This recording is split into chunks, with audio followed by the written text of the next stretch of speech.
Hey everyone! Thank you for joining us tonight. It is Monday night, and we typically do these on Monday or Sunday night.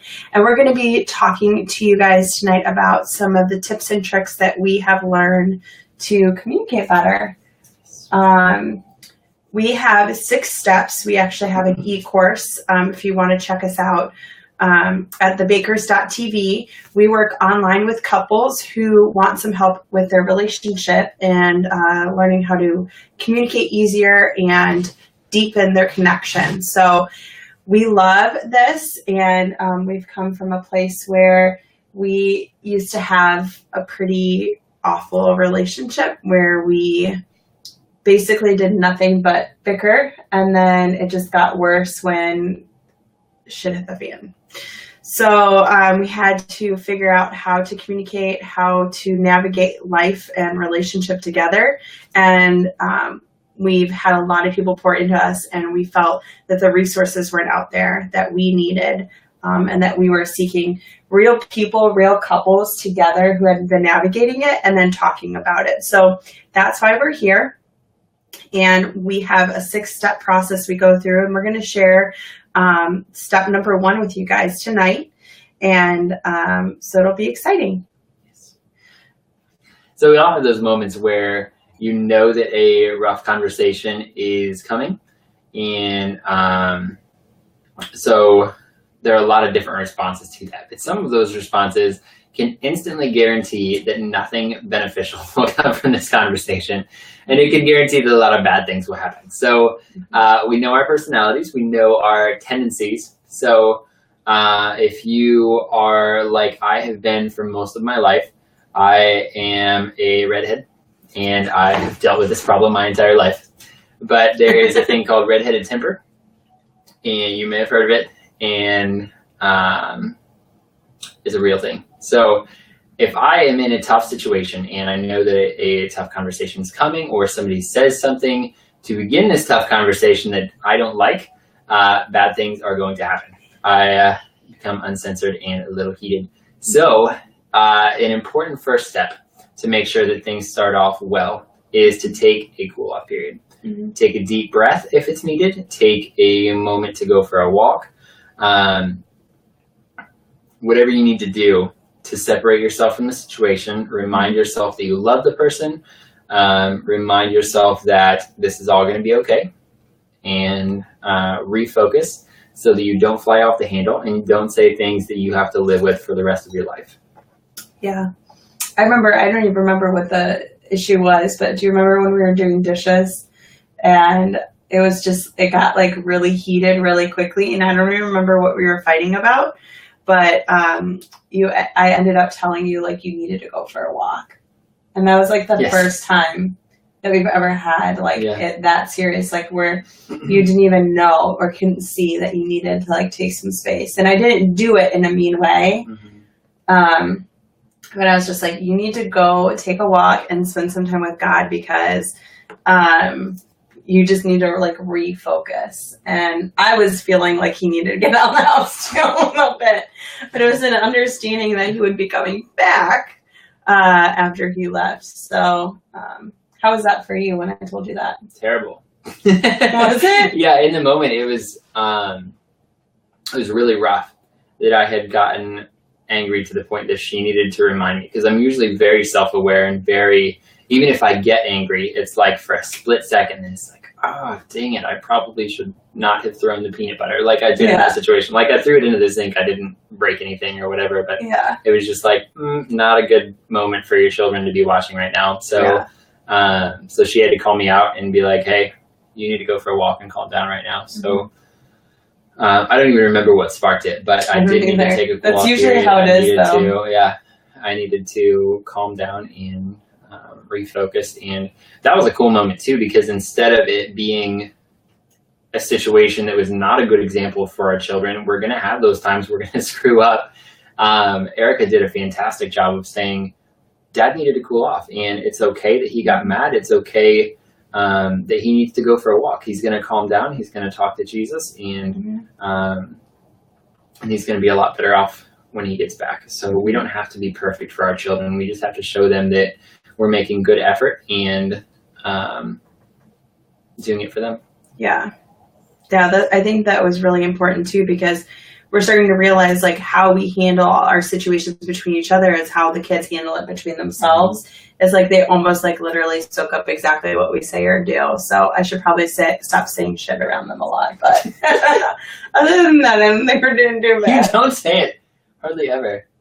This week has been like on fire, but that's okay. Comes in waves. God forgives. So, yeah, a lot of the times when we have the cool off period, like we just have to like realize like, hey, we need to talk about that, but we need to take a second. And we'll talk about it after the kids go to bed. And then sometimes it's like, no, we need to address this now so it doesn't ruin our day. Do you remember when that used to ruin our entire day? Mm-hmm. Yep. We'd have a fight about something and it would be like, I don't even know what would stem it, but it was one of those things that like after you've been going through it over and over and over again, it doesn't take you very much to like be set off. And we were just like mad at each other. And then we would let it fester all day and then all night. And then finally we'd talk about it and we're like, we just wasted a whole day mad at each other. This is ridiculous. So like, yes, have your cool off period, but don't have it be very long because that's exactly what Satan wants. And he'll let things be rooted in your heart to make it a bigger deal than it really is. And so that was the biggest thing for us. Like, yes, take a cool off period, but don't let it get crazy. Yeah. So that is step 1. And we have 6 steps we're going to be going through the next step with you, step 2 next week. But the first step is taking a cool off period and allowing that space so that it's okay. But by no means should you ever just storm out of the house, which we had that situation before too, where one of us wanted to storm out of the house and we're like, no, you don't leave. You don't escape like that. But if you're just saying like, I need some space to think about this and calm down before we talk, that's a whole nother story. So there is a difference. And it's also, remember, this is a cool off period, not a cool off decade. It's not okay to sweep things under the rug for 10 years or 5 years, or even a week, and just let things build up and then add things to it. And then there's a big explosion when things come back out again. Yeah. So there's a cool off period just long enough to think, to focus your thoughts, to remind yourself of who you are and your love for that person, and get to a place where you can have a healthy conversation. That's it. Yep. So we've been experiencing this a lot with how we deal with confrontation or conversations. And it really stems more than just in romantic relationships. I use these tactics a lot when it comes to like my workplace, allowing that space to calm down, not let your emotions take over. And then we'll go to the next step next week. But I don't want you guys to think that this is only for romantic relationships, because it really can be utilized for any relationships that you have. Yeah, absolutely. So, yeah. I'm excited to share with you guys. Steps 2 and 3 are like ridiculously mind-blowing, and they completely changed our relationship. So we actually just had to use this whole system this weekend, didn't we, Ben? We were talking about some hard stuff. Yeah, we had some rough conversations. This last week has been like the greatest and worst week of our entire lives. Like just absolute emotional roller coaster. Yeah. Some of the awesome stuff we're excited to share with you here soon. Some of the smaller wins, just like our 3-year-old started reading. Yeah, just like out of the blue. Yeah, I mean, we've been working with him for 3 years, but just over the past week, he's like just picks it up, and he's reading words completely on his own right now. Our 2-year-old is potty training. So like we get these small victories, and then there are awesome things that are happening. Yeah, like Brian's blog just got picked up by Elephant Journal. If you guys haven't read that, it's about sex and the pressure that it puts on a relationship. And from a man's perspective, I read it and I was freaking rolling on the ground. I seriously almost peed my pants. So some of my rich friends out there might be like, hi, Erica, you must peed your pants. She almost peed your pants too. I get made fun of for that. Because when I get really excited, for some reason I say, oh my gosh, I just peed my pants or pooped my pants, whatever. So apparently that's what comes out of my mouth. I'm really bad. Yeah.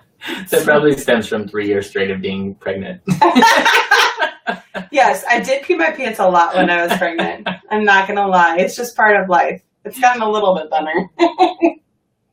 If you don't understand that, your day is coming. Yeah. That's okay. It's a regular part of pregnancy. For you too? You peed your pants a lot? Sympathy. Sympathy pee? You sympathy peed? Gross. Yeah. So, well, thank you guys for joining us tonight. I know that a lot of our friends are actually watching The Bachelor. Yeah, it's a Bachelor tonight, and it's like a 3-hour episode. So, yeah. Well, thank you for joining us tonight, and look for our blogs. We're going to continue to write ones about what we talk about every Monday or Sunday night, whichever we air, as well as just impromptu ones about what we're going through. And I have a feeling that we're going to have one coming up soon about what we've been dealing with in a relationship and balancing life, and how to not let our kids or relationship get lost in the busyness of life. So thank you guys, and we love you. Bye. Thanks.